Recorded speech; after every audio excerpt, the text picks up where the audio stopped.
Saya ingatkan dengan keras nih, ya, Elida Neti sekali lagi. Jangan bicara bahwa dia menangani satu kasus di Direktorat Reskrim Polda Metro Jaya, kemudian sambil berjalan tidak sengaja melihat ada berkasnya, tumpukan berkasnya Mas Roy. Berarti dia mengecilkan Polda Metro Jaya. Betul. Tidak mungkin penyidik Polda Metro Jaya menyimpan berkas sembarangan. Ditaruh di luar tidak mungkin. Masih ada yang mau bertarung tentang P21. Sekali lagi, saya yakin-yakinnya ya bahwa berkas perkara Pak Roy Suryo, Dr. Tifat dan kawan-kawan ini dengan berdasarkan laporan Pak Jokowi tentang pencemaran nama baik dan fitnah tidak akan bisa maju ke pengadilan. Kalau ini bisa dihentikan perkara pelaporan Pak Jokowi dan kawan-kawan tadi, saya yakin lah rupiah akan menguat.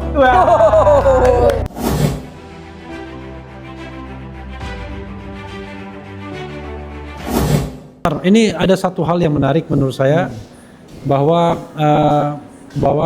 penyidik tidak transparan. Nah, ini tantangan bagi Pak Ugro sebagai mantan penyidik, bahkan orang nomor 2 di Tribrata. Silakan Pak. Ya, saya selalu kembali kepolisian itu kepada pedoman hidup dan pedoman kerjanya. Yang pertama, pedoman hidup adalah Tribrata. Saya lebih cenderung kepada Tribrata yang produk yang lama. Ya. Polisi sebagai insan Rastra Sewa Kotama, kemudian insan Nagara Yonatama dan Yana Anusasana Dharma. Kemudian tambah catur prasnya juga Satya Prabu. Terus yang kedua Hanyakan Musuh, 3 Tansa Trisna, keempat Ginung Pratidina. Jadi kalau itu dipedomani, saya rasa pekerjaan profesional Polri ini bisa diukur dari waktu, kemudian juga penerapan pasal kali penegakan hukum, kemudian kecepatan mereaksi permintaan bantuan dari masyarakat dan sebagainya. Nah, saya pelajari antara hukum acara pidana baik Undang-Undang Nomor 8 tahun 81, karena menurut penjelasan Pak Rifai ya, kalau sering kita ketemu pengacara Pak Jokowi, bahwa berkas perkara itu kembali mau berkali-kali gak ada masalah. Nah, yang mengatakan seperti ini ya yang namanya Elnet tadi, Elida Neti itu, ya, sama yang dari Pak Rifai. Masalah berkas perkara ini itu sudah diatur. Apabila penyidik menyerahkan kepada jaksa 7 hari harus bisa ada setelah meneliti memberikan jawaban ya. Hasil penelitiannya kepada penyidik, ya kan? Kalau dihitung 7 hari dan 14 hari, berkas perkara itu pulang pergi itu kembali itu 3 kali kembali saja, nggak bisa lebih, ya kan? Kalau 3 kali kembali, jaksa akan memberikan pengarahan segera mengambil langkah penyidik sesuai dengan hukum acara pidana dan unsur-unsur hukum pidana yang berlaku. Jadi tidak boleh lebih dari, kalau yang polisi tidak boleh mengembalikan jaksa kepada jaksa itu waktu 3 kali 14 hari, berarti 42 hari. Nah, jaksa kalau punya 7 hari kali 3 berarti ada 12 hari. Jadi kan berarti ini ada 64 hari. Ya kan? Katakan dikalikan 2 berarti 128. 128 itu hanya 4 bulan. Kalau saya bicarakan angka di sini, karena kalau seseorang dijadikan wajib lapor, saya mohon maaf kepada institusi saya. Ya kan?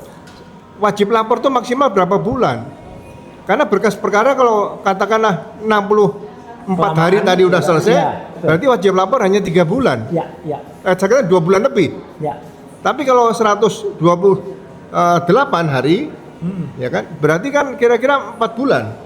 Nah, Mas Roy, Dr. Tifa dan kawan-kawan yang Pak Rostam ya, Bu Kurnia, Pak Rizal Fadila, ya itu sudah melaksanakan wajib lapor kalau nggak salah sudah hampir 5 atau 6 bulan. 6 bulan.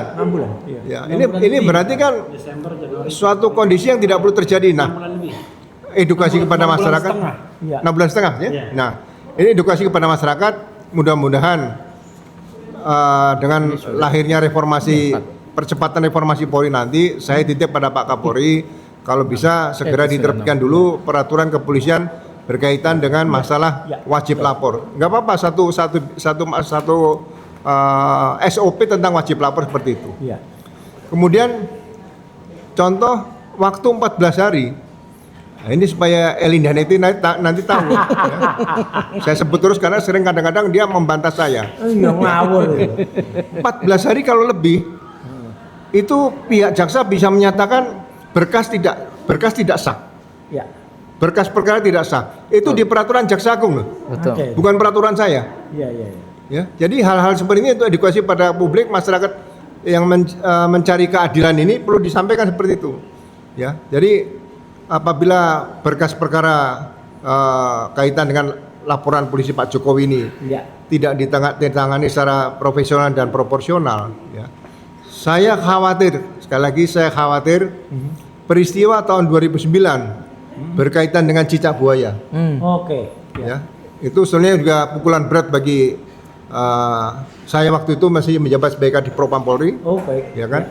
Akhirnya dengan terpaksa jaksa menerbitkan SKP 2, surat ketetapan penghentian penuntutan. Ya. Karena yang ditersangkakan adalah dua tokoh, yaitu para komisioner KPA, yaitu Pak Jenderal Bibit Slamet Yanto. Ya. Kemudian yang satu lagi adalah Pak Chandra Hamzah. Ya. Saya sebagai anggota Polri waktu itu, karena waktu itu masih dari posisi sebagai Kadifropam. Ya. Pak Jenderal Bibit itu termasuk jenderal yang paling bersih di Polri. Oke. Ya. Kita dulu sebagai junior tahu, Mas. Iya, iya. Tapi begitu menjadi ditersangka menjadi kasus cicak dan buaya tadi, wah, ya, kita sangat sedih, ya.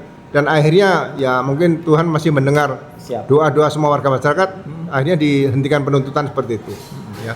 Jadi sekali lagi kalau melihat masih ada yang mau bertarung tentang P21, ya kan, mulai dari laporan polisi, kemudian ada juga pasal tindak pidana umum, tindak pidana khusus dijadikan satu, kemudian ada RJ dan sudah dihentikan penyidikannya. Ya. Sekali lagi, saya yakin seyakin-yakinnya ya bahwa berkas perkara Pak Roy Suryo, Dr. Tifa dan kawan-kawan ini dengan berdasarkan laporan Pak Jokowi tentang pencemaran nama baik dan fitnah tidak akan bisa maju ke pengadilan. Ya, apalagi kalau misalnya jaksa melihat sudah ada RJ. Kalau jaksa memaksakan, sekali lagi saya juga mengulangi lagi, saya akan belajar hukum acara pidana sama jaksa kalau memang jaksa berani menerbitkan P21. Ini betul yang saya niati. Saya akan bertanya, kira-kira pasal hukum acara pidana, pasal KUHP, yang mana kira-kira mencantumkan bahwa kalau sudah dihentikan penyidikannya, masih bisa dilanjutkan perkaranya. Itu saja yang saya sampaikan sementara ini. Terima kasih, Mas. Ya. Jadi sobat semuanya, ada satu hal titik krusial dari pernyataan Pak Ugro tadi yang juga disampaikan Mas Didi tadi, seorang ahli pidana ya. Jadi karena kasus ini adalah delik aduan, maka penerbitan SP3 surat perintah penghentian penyidikan itu harus disertai terlebih dahulu dengan pencabutan laporan karena ini delik aduan. Jadi karena sudah dicabut laporannya dan laporannya dalam satu bundel, dalam satu nomor laporan, maka ketika itu dicabut laporannya atau LP-nya, maka secara keseluruhan berhenti semua kasus itu karena tidak ada lagi dasar untuk melakukan proses hukum berikutnya. Itu argumentasi yang hingga saat ini ditolak oleh lawyernya Jokowi sampai kita debat di iNews dan lain sebagainya. Tapi saya khawatir mereka gagal paham karena mereka bicara tentang individual responsibility, sementara kita bicara mengenai administrasi perkara yang formilnya harus benar, barulah kemudian materialnya bisa diperiksa. Tapi kalau formilnya sudah tidak benar, sudah dicabut laporannya, apalagi dasar untuk memeriksanya secara material. Itu yang harus dipahami oleh teman-teman lawyer-lawyer dan para termul rasanya, ya kan. Mas Roy, ini your turn untuk menyampaikan sesuatu. Jangan lagi bicara tentang sahabat baik Anda ya. Tapi bolehlah, silakan. Iya. Sahabat baiknya banyak soalnya. Iya, baik. Mas Refli, Pak Ugro, Mas Gafur dan semua penonton saat ini. Jadi kalau dihitung tidak terasa sebentar lagi ya Pak Ugro. Ini kasus ini sudah akan masuk kalau dengan ketika dilaporkan LP pertama kali tanggal 30 April. Itu sudah hampir 400 hari. Ya sudah hampir ini. Ya. Sekarang hari ke-397. Oh, Ya, jadi sudah hampir 4. melampaui 00. Iya. Ngintip 396. Iya, ini 396. Jadi sudah 400 hari. Ya. Dan inilah yang luar biasa. Jadi kalau kita lihat di samping saya tadi mengquote statementnya Mas Gafur bahwa ini ada tidak transparan ya gitu prosesnya. Rakyat harusnya juga bisa bertanya loh ini Mas Refli, karena gini, kalau saja hal ini terjadi pada, ya mohon maaf ini, pada kasus seorang mantan presiden, ya, dan jelek-jelek gini, saya mantan menteri, gitu ya. Kalau terjadi ke masyarakat, bisa lebih fatal lagi, bisa seenaknya lagi nanti. Kasus itu bisa bolak-balik, nggak ada aturannya. Ini sudah jelas, iya, dan dibentak-bentak gitu loh, bentak oleh Kasbujo ya waktu itu. Jadi ini yang jelas adalah sudah lebih dari 400 hari kasus, sudah hampir 400 hari, kemudian tidak jelas perkaranya. Kenapa Mas Roy ini hampir 400 hari nggak selesai-selesai? Apa yang Mas Roy rasakan? Yang saya rasakan pasti tidak ada bukti yang kuat. Ya kalau buktinya kuat, sudah pasti dari dulu. Padahal kan buktinya Kita bukan bicara tidak ada bukti, tidak ada ijazahnya. Oh iya. Itu yang jelas. Betul, tidak ada ijazahnya. Kalau menurut Pak Dr. Bonatua itu memang nggak ada ijazahnya. Dan makanya kita juga maklum, Pak Ugro, kita juga dengar kemarin bahwa katanya karena belum P21 terus-menerus, Jokowi marah sampai gebrak meja, gitu. Karena dia dijanjikan persoalan ini cepat selesai 3-4 bulan, gitu loh. Padahal ada netizen komentar loh Mas Roy. Apa itu? Kalau asli, ya ngapain gebrak meja? Tunjukin aja aslinya. Betul, maka itu. Jadi karena tidak ada yang terjadi, tidak ada asli, maka ketika Pak Bahudi, ya, Kombes itu mengatakan surprise gitu, yang mau disurprisekan tuh yang mana? Ya gitu. Kalau surprise-nya cuma tebak-tebak buah manggis, kayak Mak Lampir itu yang dilakukannya gini, ya percuma aja. Ya karena tebak-tebak buah manggis itu nggak ada. Jadi kalau yang saya rasakan, Pak Ugro, Mas Refli, Mas Gafur, ya saya itu menandatangani wajib lapor, Pak Ugro. Itu sampai kertasnya sudah mau habis lagi. Oh iya. Dulu kertasnya sudah habis. Ini kemarin saya tanda tangan ketika wajib lapor minggu ini sudah mau habis lagi. Mungkin tinggal 2 kali lagi habis lagi kertasnya. Gitu. Dan ini apa nggak ada batas waktunya? Kemudian yang kedua, cekal itu ada batasnya nggak sih? Itu ada kan cekal. 6 bulan. Nah 6 bulan kan harusnya. Saya udah dicekal udah lebih dari ya sekitar 6 bulan ini karena cekalnya mulai dari November waktu itu. Ya kemudian katanya seenaknya diperpanjang cekal. Kok kayaknya nggak beraturan semua. Pak Refli, saya izin langsung mohon jawaban Pak Ugro ya, gitu. Ya soal cekal kemudian wajib lapor tadi Pak Ugro.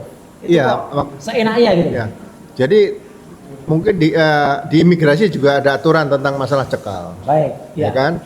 Kemudian wajib lapor. Nah, setelah saya selalu mencoba mempelajari tentang kaitan penegakan hukum ini, selain peraturan kepolisian atau peraturan Kapolri, juga peraturan Jaksa Agung atau Perja lah, Perja itu. Nah, ternyata bolak-baliknya berkas perkara ini memang ada waktunya.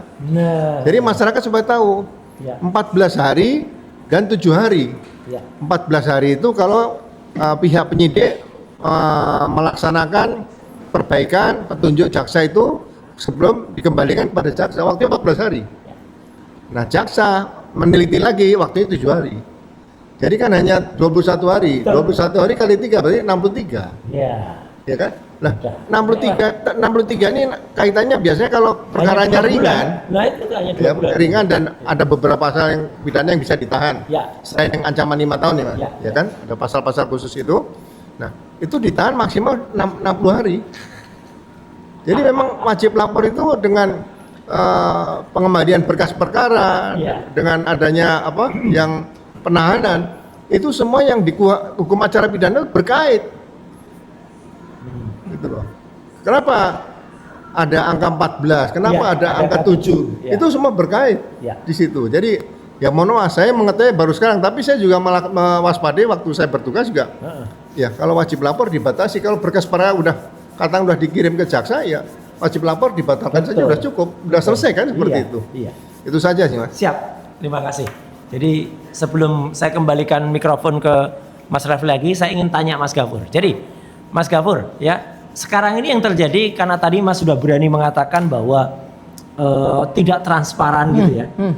Kalau harusnya, kalau ternyata tidak ada laporan, meskipun itu tidak wajib ya, kejaksaan melaporkan ke kami sebagai apa yang terkait langsung. Tapi kemudian kok dengan enaknya para termul itu bisa katanya mendapatkan setumpuk, dia melihat ada setumpuk berkas yang dikirim balik, kemudian dia pakai insting katanya gitu, boleh dong gitu, pakai insting boleh dong gitu, si Mak Lampir itu bilang gitu. Itu apa itu kayak gitu tuh Mas?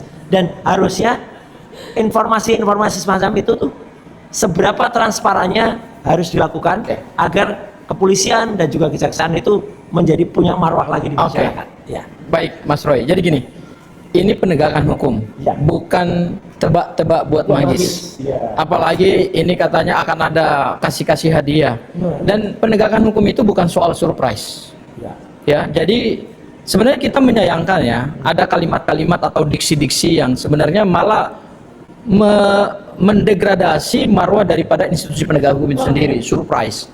Ya, tidak boleh kita menegakkan hukum itu menggunakan kata-kata surprise, tebak-tebak buat manggis. Karena apa? Karena hukum itu ada asas kepastiannya gitu.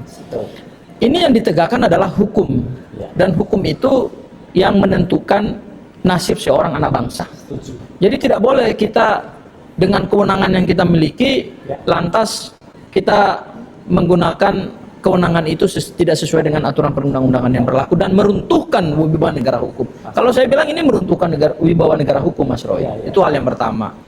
Kemudian hal yang kedua, Mas Roy, saya sependapat dengan apa yang disampaikan oleh Pak Ugro. Pendapat Pak Ugro ini, mohon maaf, ini pendapat genuine dari seorang, mohon maaf ya, sebenarnya Aparat yang lurus. beliau sama kita aja kan, kita ini kan nggak ada apa-apanya, Mas Roy. Oh iya. Beliau ini kan mantan Wakapolri ya, mantan penyidik senior ya. Beliau tahulah aturan-aturan di kepolisian gitu, dan beliau tahu aturan-aturan yang ada di KUHAP gitu. Tapi saya sependapat dengan Pak Ugro bahwa ketentuan waktu 7 hari jaksa memberikan pendapat, ketentuan penyidikan tambahan itu 14 hari, itu bukan dibuat seenaknya begitu saja tanpa ada maksud oleh pembuat undang-undang. Maksudnya pertama adalah untuk menjaga asas kepastian hukum. Jadi penyidik itu ketika ingin menetapkan orang sebagai tersangka, dia harus firm dulu terhadap bukti. Takutnya kalau dia tidak firm terhadap bukti, perkara digantung oleh dia gitu loh. Makanya aturan perundang-undangan memberikan batas waktu itu supaya penyidik hati-hati untuk menetapkan orang sebagai tersangka, tidak prematur. Itu satu. Kemudian yang kedua adalah ini demi asas perlindungan terhadap hak seorang tersangka. Tidak boleh penyidik dengan kewenangan besar yang dia miliki tidak tunduk kepada undang-undang lantas dia merugikan kepentingan tersangka. Itu nggak boleh. Karena apa? Karena di dalam hukum acara pidana kita, di dalam sistem peradilan pidana kita ini menganut yang disebut dengan due process of law, bukan crime control model. Jadi kalau kita belajar hukum pidana, sistem peradilan pidana, Mas Roy, di dunia ini kan dibagi dua. Pertama ada yang namanya crime control model, yaitu seorang tersangka itu dari awal sudah ada prejudice bahwa dia ini pelaku kejahatan. Itu nggak boleh, dia ini objek. Jadi kapan saja harus disikat, pokoknya tidak ada kepastian hukum buat dia gitu. Itu crime control model, dan itu sudah kita tinggalkan. Kita menganut due process of law, yaitu semua harus pasti dan rigid. Makanya hukum acara pidana kita sangat rigid. 14 hari yang ditentukan oleh undang-undang itu ada maksudnya, supaya orang itu tidak dipermainkan statusnya gitu loh. Tidak dikriminalisasi berulang-ulang. Ya, itu dalam kerangka perlindungan hak seorang tersangka dan perlindungan hak bagi warga negara. Ya, jadi itu maksudnya itu. Nah, kemudian Mas Roy, apalagi tadi pertanyaannya? Ya, kalau tidak transparan kayak gini, itu kan kemudian membuat masyarakat jadi tidak percaya. Ini bahaya nggak bagi institusi? Iya gini. Sebenarnya yang dibutuhkan dalam perkara ini adalah kita transparan. Kenapa transparan? Tadi saya kutip istilah Mas Roy, ini perkara bukan perkara kecil ya. Di dalam ilmu hukum pidana material ada satu kualifikasi delik yang disebut dengan delik propria. Delik propria itu adalah jenis delik pidana yang melibatkan orang dengan jabatan khusus. Ini buat supaya nggak ngantuk. Ada delik pro pria, nggak ada delik pro wanita ya? Ini namanya delik pro pria. Ya pro peer gitu ya. Gitu, ya. Delik pro pria itu adalah suatu jenis delik pidana yang melibatkan orang dengan kondisi khusus atau jabatan khusus atau keadaan khusus. Oke. Baik sebagai pelapor maupun juga sebagai terlapor. Ya. Pelapornya ini kan mantan Presiden Republik Indonesia, Mas Roy. itu. Dan yang dilaporkan ini mantan menteri. Artinya dua jabatan tertinggi di Republik ini kan sekarang sedang saling berhadapan-hadapan untuk mencari kebenaran dan mencari kepastian hukum gitu loh. Iya kan? Masa penyidik tidak transparan? Nggak boleh dong. Kalau penyidik tidak transparan, berarti kita bukan menegakkan hukum, kita sedang menegakkan kekuasaan. Betul. Nah, kenapa saya katakan perlu transparan, Mas Roy? Pada saat penyidik mengembalikan berkas P19 dengan petunjuk-petunjuk itu, saya yakin dan percaya di bulan Mei, entah mungkin itu di awal atau di pertengahan Mei, pasti itu sudah dikembalikan lagi oleh penyidik, oleh jaksa. Oke. Saya punya kajian bahwa itu sudah dikembalikan oleh jaksa. Tetapi tidak ada transparansi dari penyidik. Nah, ini yang lucu. Ya ini. Karena kalau ada informasi bahwa dikembalikan lagi oleh jaksa, berarti hasil penyidikannya penyidik itu meragukan dan tidak memberikan keyakinan kepada jaksa. Kalau hasil itu sudah meyakinkan jaksa peneliti, pasti P21. sudah P21, Ya. kan? Iya. Makanya mereka berharap, Mas Roy, mereka berharap setelah di akhir Mei ini diumumkan oleh Kabid Humas Polda Metro Jaya bahwa kami sudah kirim. Sebenarnya yang mereka kirim itu adalah berkas yang P19 yang kedua kali lah. Iya, betul. Bukan yang pertama kali, bukan. Iya, karena waktunya sudah lewat banget. Iya, karena kejaksaan itu lembaga yang sangat patuh terhadap ketentuan waktu. Nah, dikembalikan kedua ini, mereka kan berharap P21. Belum tentu. Belum tentu. Itu kan harapan termul. Makanya judul kita kan hari ini adalah Jumat apa? Jumat keramat buat termul kan tidak terjadi. Apalagi katanya mereka lagi dan menonton. hari ini informasinya ini bukan tebak-tebak buah manggis ya. Karena mereka sempat juga ngobrol sih. Hari ini tuh tadi Pak Ugro, Mas Refli dan juga Mas Gam. Mereka tadinya mau ada rencana nobar, Emang Piala nonton Dunia. bareng. Emang Piala Dunia P21 tuh ya termul itu memang parah banget. Dan mereka udah mengedarkan info jam 5 tadi sampai beberapa wartawan yang dari press conference tuh, ke Polda ada kabar gitu. Ternyata boncos ya, boncos sampai sudah di penghujung bulan Mei ini nggak ada gitu. Itu Mas Refli. Ya, silakan Bapak. Ya. Saya tambah sedikit tadi dari Mas Gofur tadi. Jadi gini, saya ingatkan dengan keras nih, ya, Eli Daneti sekali lagi. Ya. Jangan bicara bahwa dia menangani satu kasus di Direktorat Reskrim Polda Metro Jaya, kemudian sambil berjalan tidak sengaja melihat ada tumpukan berkasnya Mas Roy. Berarti dia mengecilkan Polda Metro Jaya. Betul. Tidak mungkin penyidik Polda Metro Jaya menyimpan berkas sembarangan, ditaruh di luar, tidak mungkin. Ya. Berarti kalau dia mengatakan seperti itu, sekali lagi dia mengecilkan profesionalisme di Reskrim Polda Metro Jaya. Dan saya titip orang seperti Eli Daneti walaupun seorang pengacara, kalau perlu sementara Nggak boleh masuk ya. dilarang masuk di sana, karena dia jalan-jalan ke sana hanya pura-pura membawa kasus saja, tapi mencari informasi yang tidak benar. Itu saja. Terima Luar kasih. biasa. Mantap. Silakan Mas Refli. Ya. Mr. Ghafur, kemudian Mr. Ugroseno, kemudian Mas Roy, harapannya kalau Mas Roy ya. Kemudian terakhir nanti saya tutup. Oke, silakan. Ya. Siapa dulu? Pak. Oke. Gafur dulu. Ya, Mas Aku Gafur dulu ya, Mas Roy ya. Nanti bergerak ke Oke. kanan. Gini Mas Roy. Ya. Sebenarnya perkara ini perkara sederhana kok. Nggak perlu sampai 400 hari. Makanya, ini ada perbandingannya Mas Gafur yang bikin nih. Oke. Bacain aja saya tunjukin. Oke. Ya. Pertama ya, ada dua kasus pidana yang paling menghebohkan di Republik ini. Ya. Dan itu pidananya rumit. Karena pembuktiannya pembuktian suatu permufakatan jahat untuk melakukan pembunuhan berencana. Betul. Dan pasal 340 itu kan ancaman hukumannya kan hukuman mati. Ya. Dan ini melibatkan satu permufakatan jahat yang terjadi di internal kepolisian. Ya. Karena ada perwira-perwira yang kemudian juga dipecat dan kemudian dipenjara karena ada obstruction of justice. Ini perkara bukan main-main Mas Roy. Ini melibatkan sistem. Ya, Ferdi Sambo. Ya. Ferdi Sambo. Iya.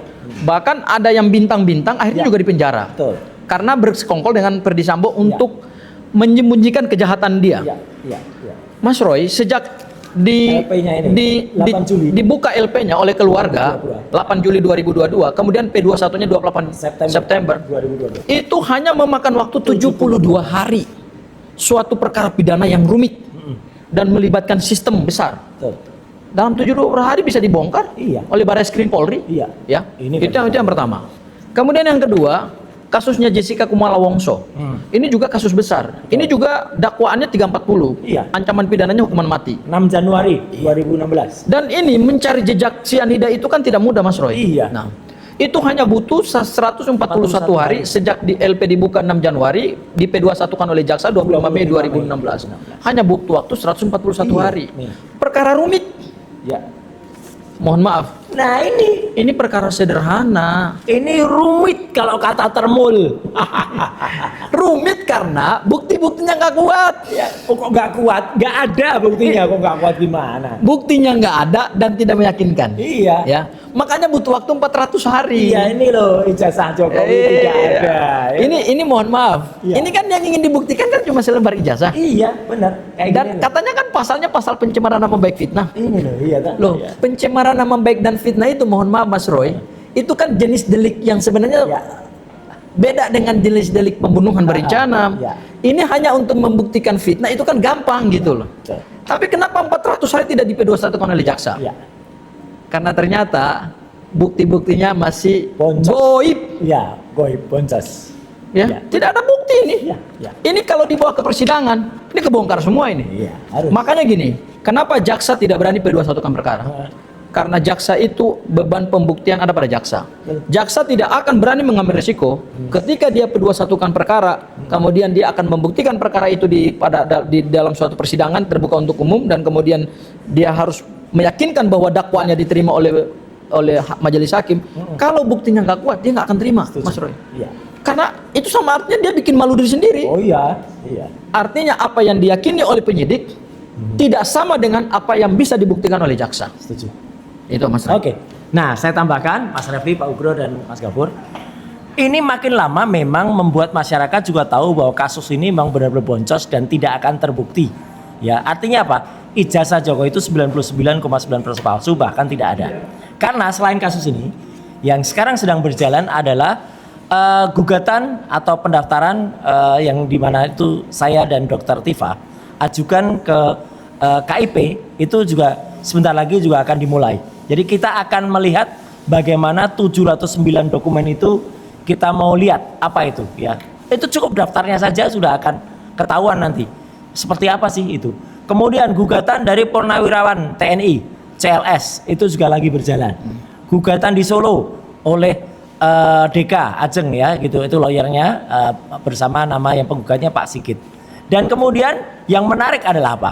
Sekarang yang sudah diterima meskipun itu masih Dumas di Mabes Polri adalah gugatan dari tim pemburu ijazah Jokowi.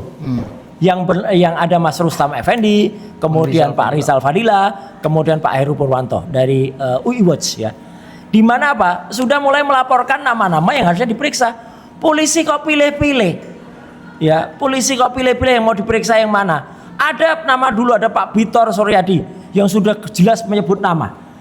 Undang dong Pak Bitor, diklarifikasi. Nama-nama Widodo, kemudian Denis, kemudian Eko Sulistyo, kemudian juga ada Paiman Raharjo yang itu juga namanya. Dan kemarin yang namanya Mas Rustam, Pak Rizal dan juga Pak Heru itu sudah melaporkan 3 nama.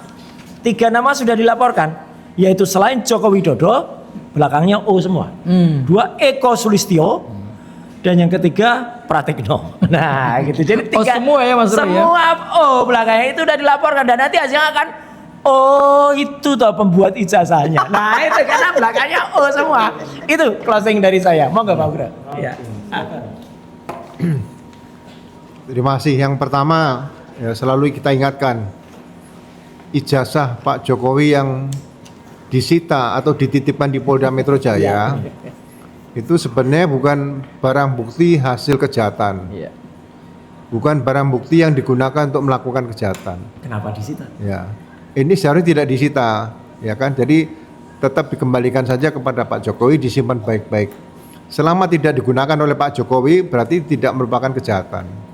Jadi nanti barang bukti yang perlu disita dirubah saja, yang bisa disita dari 3 KPU tadi Ya, yang sudah betul. ada, sudah digugat melalui KIP oleh Pak Bonatua, itu menjadi barang bukti, ya kan, diduga palsu. Nah, itu baru dibuktikan, baru pencemaran nama baik. Saya yakin kalau SP3 Egy Sujana, Damerul Lubis, Rismon ini sudah diterbitkan, berarti perkara pelaporan Pak Jokowi dan Selesai. kawan-kawan itu selesai, sudah Ya. dihentikan.